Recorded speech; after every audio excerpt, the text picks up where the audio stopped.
All right. Well, let's get started. Nolan, this show is yours. We appreciate your time and your knowledge. And we've got a lot of people excited to see how this is done and how to use these machines. Also, shout out to David Smith. Where'd you go? He's not here at the moment. Oh, there you are, right in front of me. All right. So shout out to you. Thank you for, as an Ultra-tec dealer and working with Ultra-tec to have this machine available so we can, demo on it. So thank you very much.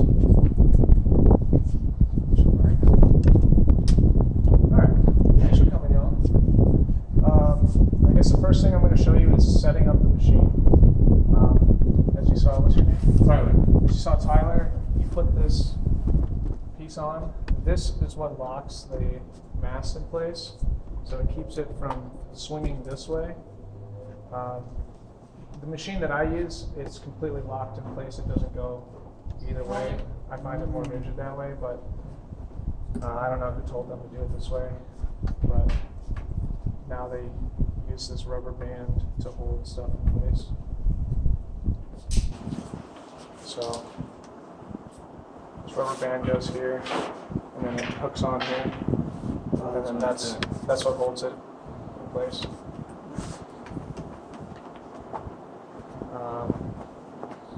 Next thing would be, so this demo right here, how it's set up right now, I'm going to set up for concave cutting. Now, how old is your machine? I got mine in 2018. Yeah. And it had the block. Yeah, it had the blocks that hold this thing together. So the advantage of the rubber band has been swinging out and looking at it, swing it back. Is that That's the advantage, but I mean, I don't mind just sitting here and picking the thing up. Or Because then there's just no chance of this thing moving. Whatever. Yeah.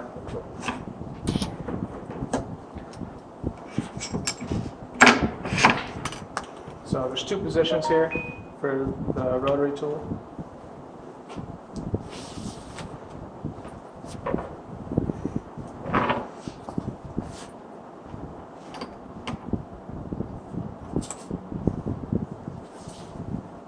Alright, so Ultra-tec sells these mandrels. They work great. You can charge them with diamond powder and oil. And there's different collet sizes for different tools. I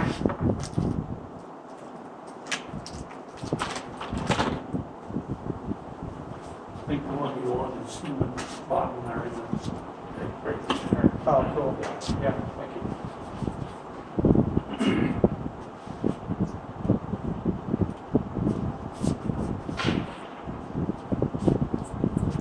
So these collets, you put them in there first at an angle, and then they just stay in there.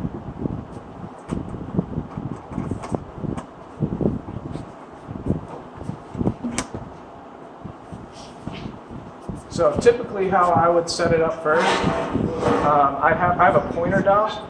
It's just a dowel that's milled to a point, and I stick that in there, and then I align my culet to the pointer, and then I put the mandrel in. Does that make sense? Yeah. But in this case, I don't have the pointer. Let's put one in here.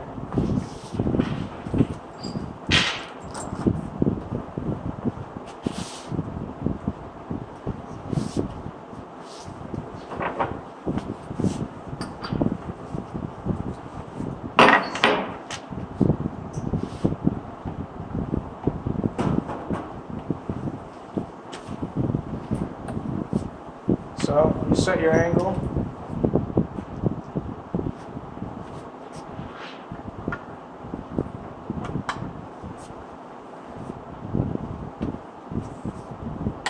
And it looks pretty aligned right now, but for concave cuts, I typically cut them in with 3K. Seems to work pretty well. You can use if you're going deeper, it's a huge stone. Yeah, you can use something more coarse. But I've found that, especially tourmalines, if I cut with anything heavier grit, doing concaves, it'll take chunks out of the concave. So the way that use Ultra-tec's plated 3K lap, or do you put 3K on copper? No, so I purchased lap mandrels. So I think Gearloose sells them, or he can make them for you, and it's the bat material. It's just made into a mandrel like this. But for concave cuts, you'll reciprocate. And you can also adjust underneath this. You can pull this out and you can adjust how far it's moving back and forth. But yeah, you set your angle and then you just lower the stone down.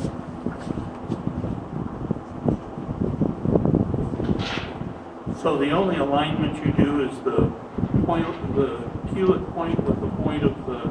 That's pointer for dot. a stone that's symmetrically cut to like a round brilliant type of thing. So you don't worry about being parallel? Like if you put a dot stick in both, lining one up over the other to see that they're straight in line with each other? Oh, you mean like if it was straight like this? Yeah, because this can twist.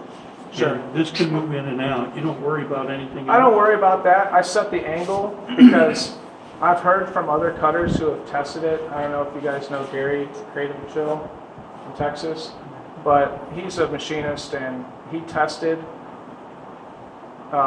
doing that, aligning it straight on like this, and then changing the angle, and then aligning it, and he found that there was like a 1/16 of a millimeter off.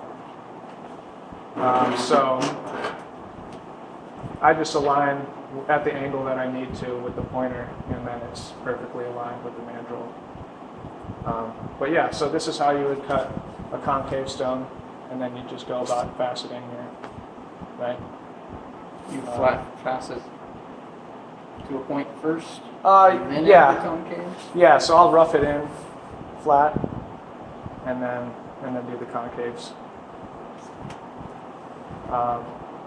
So like I said, I cut them in the 3K, but I don't polish on the fantasy machine.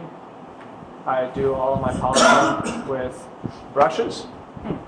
So I brought some tools from Cutting Edge Supply. That's Daryl Alexander and his son's company. And these are the brushes that I use. They're just bristle brushes. And then diamond paste over the oxides. Why don't you polish them?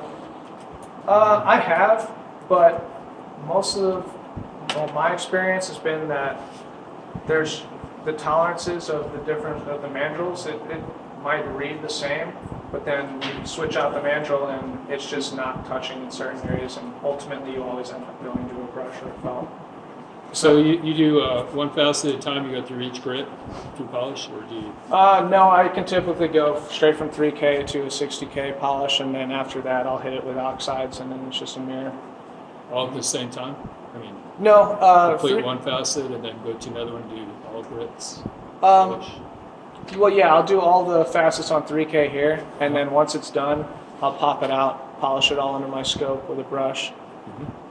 Okay. And just basically because it's faster, it sounds like the simplest. It's faster, yeah, unless you want to spend 3 days on a stone. Yeah. Yeah. Now, for How long to alignment, polish? 5 minutes. Yeah, it's smaller stone. Yeah, you're just brushing it, and you're getting all the facets. It takes like 5 minutes, and then clean it up, hit it with oxides. So the facets are already polished on the pavilion, and then you're just polishing the grooves. Just the, Yeah, right. yeah, just the concaves. So that you've you're already cutting. polished it like on a normal V5, the facets, and then you do the concaves. No, so I take it to 1200. Then I go and cut the concaves on a stone that I'll mix concaves with flats, and then I'll polish the concaves. Then I'll go back and then cut all the other facets. So I'll overcut the concaves, and then I'll go and recut flats that then go and meet everything. Oh, you'll put extra facets on Yeah, after the because concaves. when you're polishing with a brush, you can round off the edges a little bit, and then you go in and refacet them at the end. With after 1200, you go to 3K, and it crisps all the facets up. So, yeah.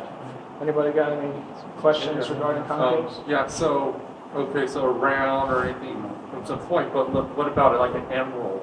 Sure. How would you really So- center that? Alignment is the same, but now, did they send you off with any of the millimeter gauges? It's all right here. It's all here? Yeah. No, they're over on the table. Okay. Dialing. Oh, dialing. Dial indicators, yeah. Oh, yeah. Yeah, I'll grab those.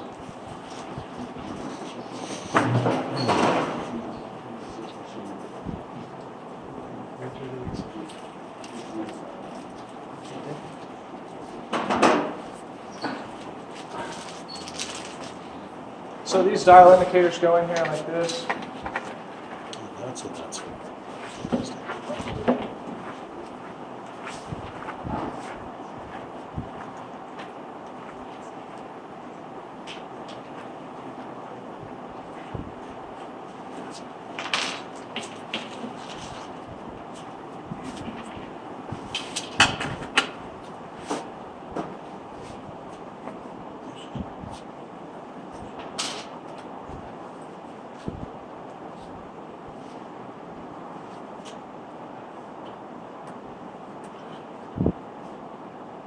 Alright, so like you said, an emerald, you'd go and you'd cut the ones down the middle of an emerald cut, right?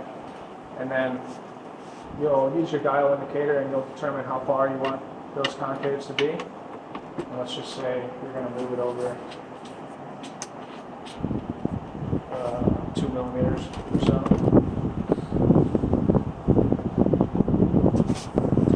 Zero out the dial indicator. This knob here will move this left or up and down. So you move it 2 millimeters over, and then you would make the cut and you keep the depth the same. You don't change the depth once you cut, like any facet. And then you would index and it would do the other side. And then you just have to repeat and write down how far you went this way, and then go back the other way. So if you flip this right now, if you kind of flip to the left to the right, so then you can just Exactly. pull it back 2 millimeters, right? Yeah, And not exactly. move it twice. Yeah. Yep, exactly. So you cut the one side, then you go ahead and cut the other side. So do you use the water drip system? I don't. I use oil. Oil I don't even You use just that. clean up the swarf as you go? Yeah, I mean, there's stuff all around the machine, but Okay, gotcha. We're looking at it. yeah, you don't have time to clean all the time. I use the snake fluid from Beerley's, but WD-40 works great. Yeah, whatever. You can use olive oil. Works well too. I used that when I ran out. Anybody? Any questions on concave cutting? What's like the one biggest challenge? Cutting them to depth and having them all be equal. I can see that, yeah. Yeah, because and especially with the the digital angles, you'll see the thing flickering up and down, and it's hard to tell if it's cut all the way to depth. But if you just let it cut, go do something for 5 minutes, come back, and then rotate, do the next facet, go work on something else. Just let the thing go. You don't even have to be sitting over it the whole time. So the one drop of oil, you're pretty good. Or one application Yeah, of as oil. long as it's not getting dry, you're good. Have you had it move ever so slightly when you're going around? Not really. Yeah, I mean, sure, it happens every once in a while, but no, I can't remember the last time that's happened. So, oh, go ahead. I was gonna say, this thing looks huge. This stone? And it's gonna cut what type of a groove? With a mandrel, Oh, right? the mandrel? The mandrel, Yeah, whatever size it is, it's just going to cut the arc of the mandrel size. So that would be too big for that stone, I assume. No, No, no, it'd be fine. It would still create the concave effect. okay. Yeah. It just looks massive. Yeah, well, there's smaller ones in there too. I think they sell them down to like 6 millimeters. Okay. It's probably about an 8. Yeah, yeah. Yeah, it comes with it. I've heard it said, somebody talked to me who was into fantasy cutting, and they said, yeah, you can get a bunch of stuff from Ultra-tec, but they said like there's all this like a world Yeah. of people making the bids on eBay, and is there a good source or a good advice? Yeah, well, Gearless is who I would go to get some of this stuff. Adamus used to be the place to go. I have some great tools from him, but he passed away last year. So I think Gearless took it over. He's still selling his products. So I actually don't use a single tool in my Ultra-tec box. Don't tell Ultra-tec. But, I don't think they take it personally. Yeah, for They're sure. machine makers. Yeah. They like for the community. sure. Yeah, I mean, so I know some people that use the copper, but ever since I got the bat mandrels, I just don't use them anymore. They work way better. And what did you say again you polished with? Just either a felt or a bristle brush, so I got these things over here. Medium or soft? So you just use a Soft for tourmaline, medium and stiff for like quartz and topaz. just a flex shaft. Just a flex shaft. Yes. Yeah. So you go to pre-polish on that, and then polish. Pre-polish on here, and then I'll just polish by hand. Yeah. That seems to be a major thing. I mean, just to admit to the group, I bought that machine 10 years ago, and I kept it about 2 years. And then I just decided I wasn't going to put the hours into it because I pre-polished and cut the facets, but you polished the damn facets. Yeah. I mean, it just took forever. And I was like, I don't think I'll put the time into it. So I sold my machine to a guy named Jeff Bateman. If you may know Jeff, does a lot of Montana Sapphires. Jeff turned around and sold it 2 years later. Peter Taraka, who still has it. But if I'd known I could just polish the facets with a flex shaft, I might still have it today. I was like, man, I wish I'd known that. Especially if it only took 5 minutes. Yeah. And is it docked when you're doing this? Yeah, so I have a girdle aligning tool that goes around here, and a lot of people ask me where they can get it.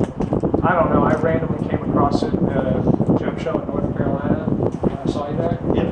And someone just had one that they were selling, and that allows me to pop it out and do all the polishing, and then I can put it back in there, and it aligns right to this, and it goes right back into the same position.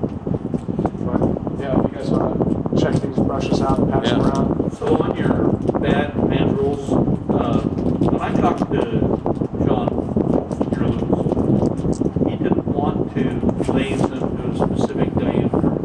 He sold me blanks for me to glaze myself. Sure. Did you get them already turned down? I had them turned down, yeah, but now that I have a lathe, I would just ask them to give me the material. And I'll make it.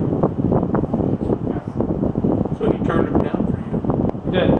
This was years ago. Well, no, I think I ordered them from Adamus. So this was like 2 years ago. No. Yeah. Now I've heard that I've heard different things. That sometimes the concave cuts will brighten the stone, open up, and then I've heard also they can darken it. What's your Yeah. experience? What do you tend to cut at the critical angle? Are you cutting the same angles as you would, as flat facets, or does that change when it's concave? Yeah, so I'm cutting at the same angles. Okay. You can go a little bit shallower because of the light, the way it captures light. You can definitely do that, but it works really well at the same angles. Okay, so no big difference. It's just same angles as faceting. Same angles, but I would say that I think it works best on lighter color stones, but and just open color. If they're darker, they tend to not really help that much, but in stones that are already kind of light, it really brightens them up. The darker stone doesn't help it like A little bit, and that, especially if you cut them a little bit shallower angles. Yeah, most definitely. But it doesn't produce the same effect that you would see in a bright colored tourmaline. So there are some materials it just doesn't work on? Like a really deep amethyst, really dark amethyst, but really it kind of goes for any stone that you're faceting. I mean, if it's dark, it's dark. But it brightens up. It definitely brightens up. Yeah. Interesting. Okay. Yeah. Now, if you were doing fantasy, that's a little different because it's not going to oscillate back and forth like that, correct? Exactly. Yeah. So if there's no more questions regarding concave cutting, I'm happy to go over fantasy. Okay. Yeah. Everybody's eager. All right. So yeah, Ultra-tec for a while made a concave and a fast. Really? Yeah, in the beginning. And then they realized, nah, it's better to just make one machine that does it all.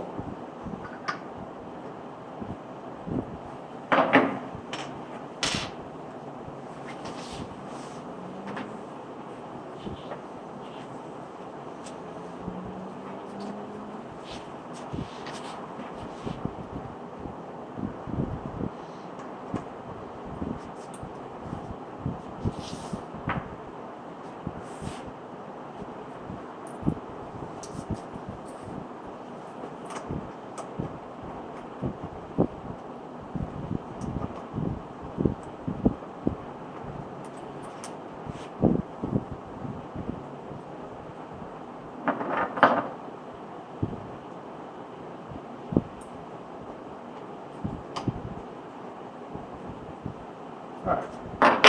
So the wheel that's currently in here is a copper V wheel. I don't use it.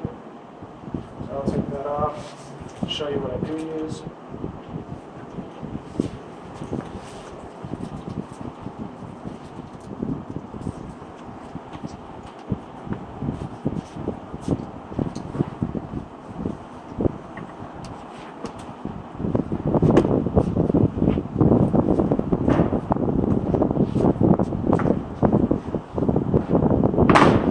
So these wheels you can buy from Cutting Edge Supply. These are 90 degree and 60 degree, or actually both of these are, this one's 60 degree and this is a 30 degree. But I'll pass around the 30 degree wheel. These are the sintered copper ones. These are sintered copper wheels, and they're phenomenal. They're much better than using the copper V wheels because the diamonds just round that tip. If you want a sharp tip, and these can be resharpened. The way to resharpen them is to have a flex shaft with heavier grit than what your wheel is. This is a 1200 grit. You can get away with cutting just about anything with 1200 grit until you get to larger stones where you're going to want a 600 grit. Otherwise, it's going to take a long time. Still use oil. Definitely oil with the 1200. Did you say it's copper sintered? Yes, so there's diamond all throughout the wheel. And when it starts to get dull, you spin it on your machine just like it is, and you take your flex shaft with your with like a diamond burr in it, and you just hold it in your carve the point back in.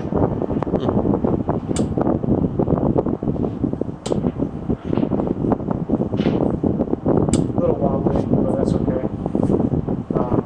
So that's going to cut horizontally across the base. Is there a way to cut a V groove, up and down the pavilion? Oh yeah, for sure.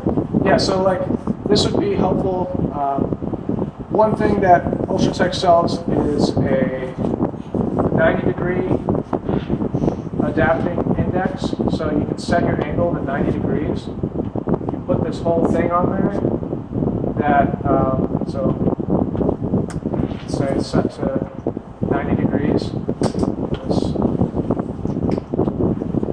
This thing goes on there, this big block, that then you take this stone out and it sticks in going that way, and then the index going over top. So if you had a flat bottom on the stone and you want to cut with the V wheel, you can have the stone set. You use this to drag the cutting tool back and forth across the flat, and then you can index, do another cut, do that sort of thing. And then, You actually do it that way. So,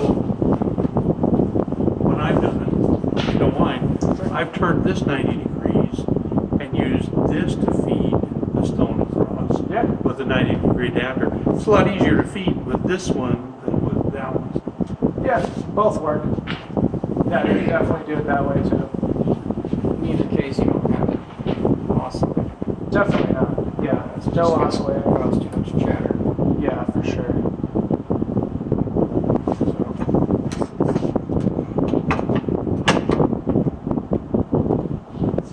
Oh, I see.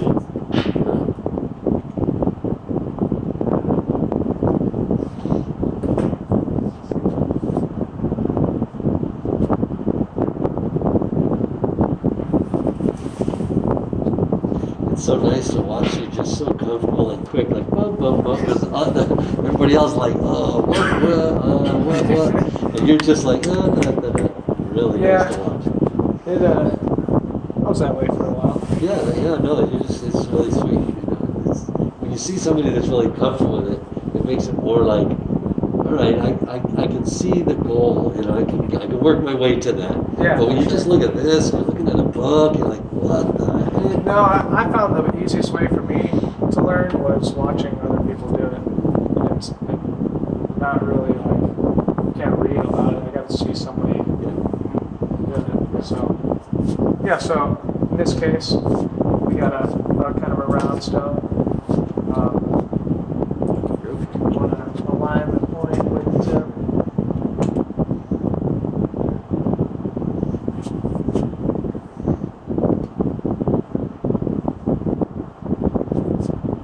So then you can do what you said and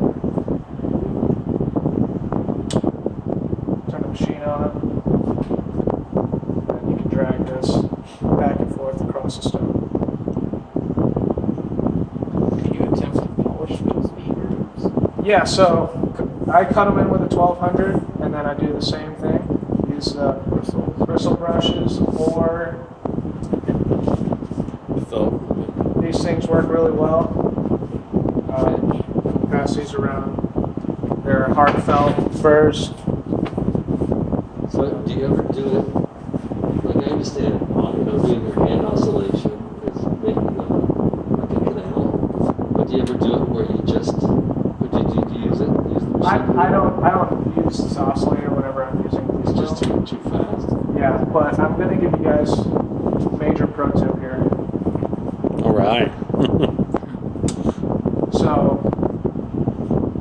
one thing, so this comes in handy when you're using this angle plate. So they sell 1 degree angle plates. This is 5 degrees. And one thing that you can do.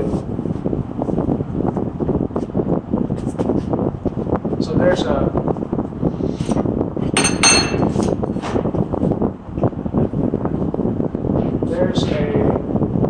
Allen screw right here that allows you to loosen the motor.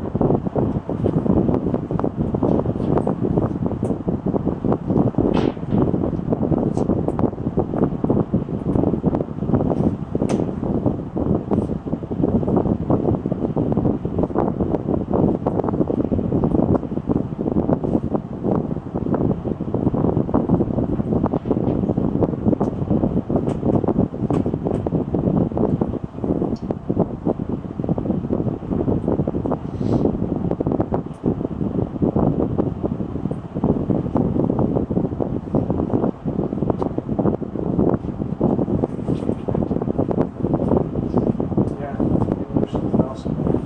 Just keeping it locked. Before they re-engineer it, right? Yeah, I don't know if they glued it in there or what. But if you can remove the motor, you can control this thing the way you do it. Just do it by hand. And then you can set the angle. And then you can move this, which you can't really move it very well with the motor in here. But then you can just slide it back and forth at the pace that it's cutting.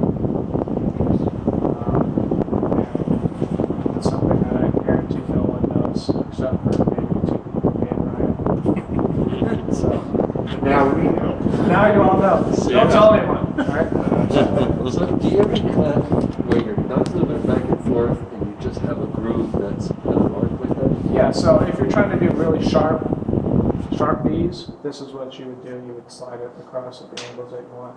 But if you're trying to do more of like just follow the shape of the cutter, then you just lower the stone down into position, and it'll make the contour of the tool. So, anybody have any questions? Nolan, did you say earlier, did I hear you right? You actually use the rubber band to hold it down, or do you use something else to hold it in place? I Or don't- can you lock this from I have a totally different setup. Mine is a block that wraps around this whole unit and it doesn't move back or forward. Is that something you fabricated, or is that something that's No, sold? Ultra-tec used to sell them. That's how they were, and I'm guessing that Dalen told them to do it this way because this is how Okay. Dalen does it. Gotcha, okay. And the rubber band keeps, wow, I think it would I move guess. and shift. Yeah, I mean, I don't like it. So does, yours doesn't have any kind of hold downward pressure on it though, right? No. Your Yeah, block. so I'm sitting there. So you I hold it just- by hand? Yeah, I just hold it. So Dalen told them to, and I know because I've talked to Dalen about it, to put this big arm that comes up here with a micrometer adjustment that comes over against. I the bought coil. all that stuff. I don't like it. Yeah. Works for some people. That's what I use. Yeah. I didn't like the blocks. They were Yeah. too sloppy. I don't care how tightly you make them. Really? For me, Yeah. Interesting. as you say, to each his own. Yeah, exactly. And I like the micrometer adjustment for the side movement. Totally. Yeah.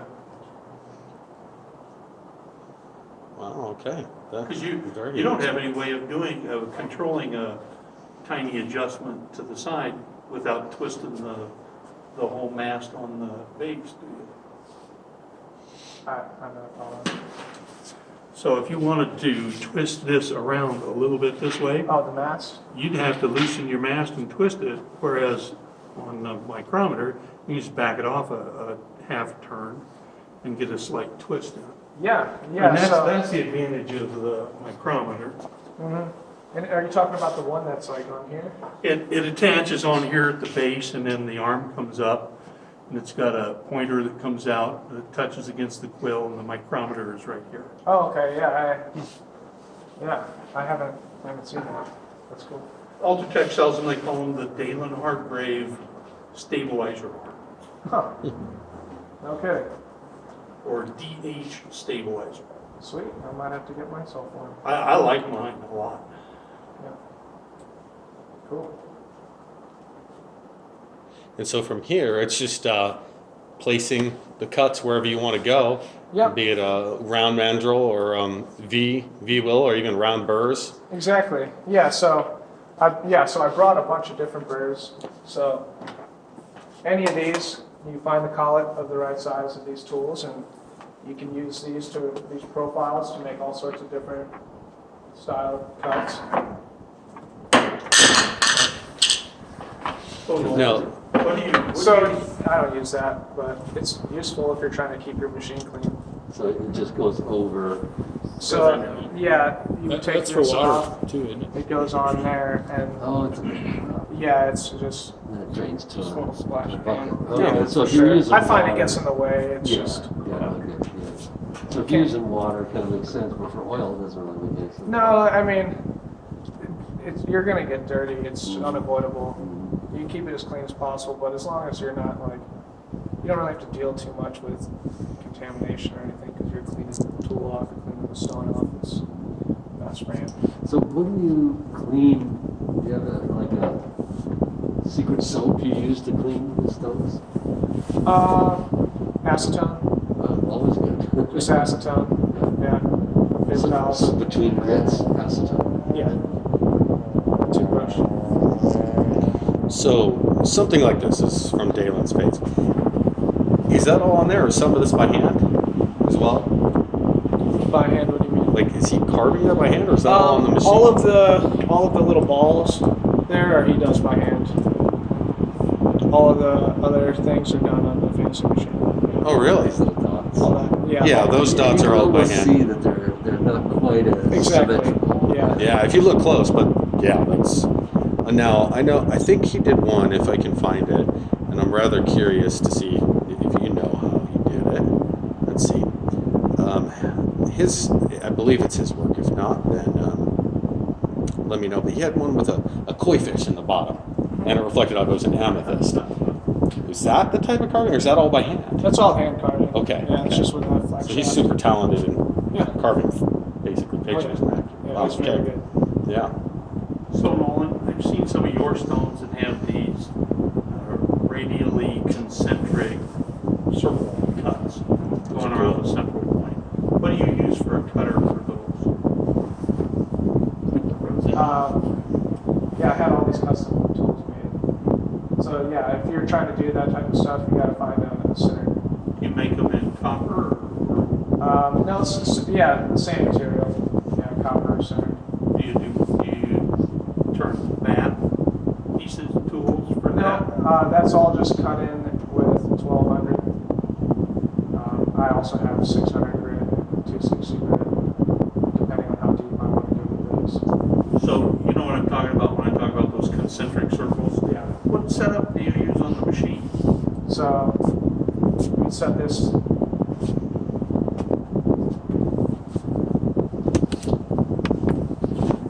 Let's go to 90 degrees.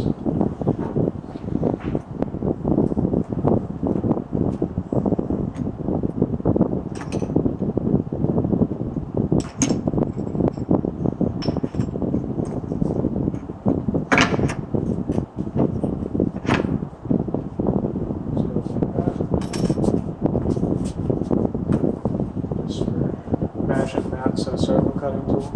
So it'd be like a cone dot, right? Like a Yep. holder cutter. Yeah. And you just run them straight in on that? Yeah, it's just an inverted cone center tool.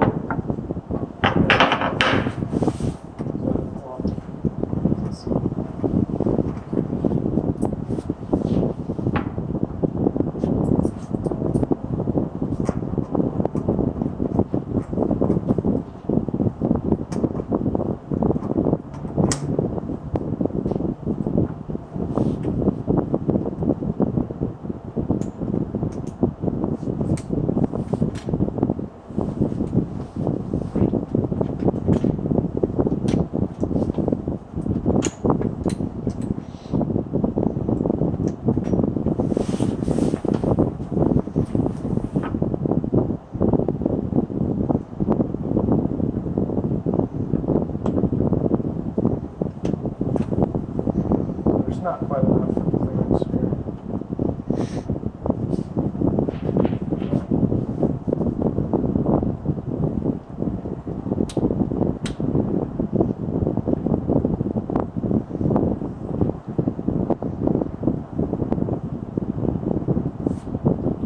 So you guys see just imaginary inverted circle there. You got your dial indicator here. Just move in, start making your cut, measure how far you're cutting, then back it off, index, and the same. And you use the paste, diamond paste on your cutter there? No, it's a centered 1200. Oh, it's actually a center cutter. Yeah, it's a centered cutter. And you get to make that. There's companies out there, Continental Diamond, one of them. Yeah. You just gotta, Google centered diamond tool makers, and there's a list of them that you can do. They're not cheap. They're like $300 a piece. But paid for themselves, I'm sure, really quick. Yeah, sort of. Almost. Yeah. Well, just like anything, never enough tools. Never enough tools. Yeah. Yeah. If you sell $1,000 stone, that's $300-400 for tools. Yeah. Every time. Yeah, exactly. Well, these from Alexander's are $300 pop too, aren't they? They are. Yeah, those are. I think they're around $300. I also brought these. These wheels are extremely helpful. So, let's say for example, you're carving the girdle of a stone, and you're going deep and getting a really deep concave girdle, and you're using like a 260 grit or a 500 grit, and it's leaving lines along the girdle. You can go in with this tool. It says 1200, but if you spin it fast, it'll cut like a 1200 and leave a 3K polish on it, and you can just. I go under my my scope and hit all the lines and the grooves, and it cleans up the edges, and then you can go and brush it all So you keep saying scope. under So a microscope. You have like a microscope. Yeah. You're working it. Yeah, Wow. That's awesome. yeah. Is it like a jeweler's? One of those big Yeah, it's my jewelers? setting scope. That's awesome. That is awesome. Any other questions? Sure. About 95% of it. And I gotta tell you folks, I'm like an apprentice to an apprentice to an apprentice. I'm just putting my foot in the door. I don't know if anybody's gonna run out of here, you know, I gotta tell you, from my machinist career, 38 years, this makes about 85% sense to me, the way you're setting this up. This is like setting up a machine. I used to make aircraft parts. And that, I mean, you've got the setup as the job. Yeah. You've got to get the setup right, or everything else that comes out afterwards. That's a really good point. I mean, that's why the most important thing for me was showing you guys how to align the mast to the cutter. I mean, that's everything. So the way to properly do it, Ultra-tec sells these hammers that, if you guys have the V5s or any Ultra-tec, are you familiar with the cylinder hammers that they sell with the dop on it? So you would put that in there, and then you would align the flat of the hammer with the flat of this part here. So Does that make how- sense? How so? Because you can crank it all the way over. Yeah, you crank it all the way over until it's, and this is, I keep this loose, Oh, and okay, it's here. yeah, so I'll do it real quick. No, I got you. I reach it. You're pushing it here to make sure there's no gap. This Right. way. Okay. Yeah, then I'm moving the mass around Yep. so that it's pressed up Yeah. flush with this. Just that little hammer, the alignment tool. Yeah. Yeah, I know it's done. So that accomplishes the same thing as I was doing with the parallel It's the dot. same thing. And my partner Ryan, he takes a dot and slides it into the collet. Or sorry, no, he takes a long dot in the collet and slides it into his mast. That's how he does it. Yeah. So there's a number of ways. Yeah. So it's a lot of obviously precision tooling, but then it's a creativity with how you use the tool, how you use the mandrels. So a lot of exploring and tinkering to figure it out. Exactly. Yeah, it's all, you're just playing around, trying different stuff out. There's not really a recipe for any of the stuff that we do. We just kind of mess around and cool stuff happens sometimes. Yeah. So, 80% confident. Then you polish those concentric circles with your bristle brush. same thing, yeah, bristle brushes. And I'll normally keep the flat at 1200. Do all the polishing, and then I go and recut the flat at 3K and it crisps all the edges up again. And you polish with what diametrics, diamonds. I use Bad Labs. Yeah, Bad Labs. Any stones to show us? I have some. I have a couple of them. Yeah, let's see them. Yeah, they're all of this my stuff's at the show. I've been hearing about people getting robbed, so I don't want to carry all this stuff around. Yeah. But this is a mixture of fantasy cutting on the fantasy machine with hand carved embellishments. It's well worth a stop at his booth at the show if you haven't been there. It's awesome. Here at the well. Yeah, but my friends here just came by and got some cool pieces. There's a beautiful stone in that piece right there. That was cut by my buddy Steven, who I taught him last year how to cut stones, and that's what It's he's amazing what you doing. can do. It's amazing philosophy. You've got that knowledge that you can understand 90% or 100% of what you're saying about the actual cutting. Yeah. That's the part that I have to do. Machining, setting up, makes sense to me.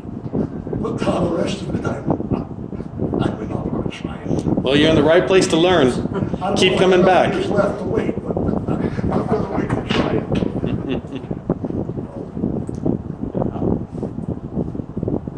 So they sell or they came with it, you know, the little round manifold thing. Is that for holes or what's that for? Which one? Well, it's a ball on the end of it, right? Yeah, then Yeah. How do you do that on there? Or is that the one you're saying you don't do it? So yeah, I mean you can. I don't really use the ball. You would do the same thing with how it's aligned right now, or if you were like, let's.